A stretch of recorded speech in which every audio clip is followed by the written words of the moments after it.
Miss Jero. Jero dyan na. Wapay tao. Kaya pa nabatang niya. I'm still very new. Then from Jero, it becomes 20,000 lang naman. So solid ba? So one day income lang yan, 20,000. Pag nasa, asa na o sa sweldo pa ni nato, ato ang take home is only gamay na. No? Pero dito sa HDS, 20,000 for one day income.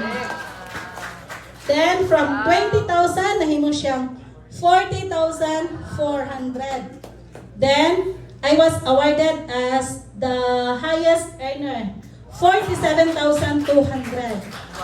Asa man di ka ng ubang income na coach? Hinga si coach, bonus na ma'am. So, palakpakan, may bonus. Then, from 47,200, it becomes 63,000 pesos. Grabe, 1 week income lang yan. O, diba? Isa man na, sulit or sulit na sulit? Enough, sulitan. Okay.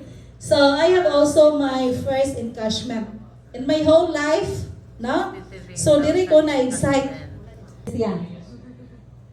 Direct master. No? Teacher lang, pero na-awardan. Kaya nga naman, because of time management. By the way, yung sa man mo pag-income, ma'am. During classes, dili mong ta makakuha, no? Dili ta makapost, kaya bawal man na. So, I never use my class hours in posting HDS. What I do is, mga teachers diha, after class hours galing, ka alas 5, mamulit na mga bata, update dito ko sa misa. So, na po online, alas 5, alas 6, usahay, abutag alas 7. No?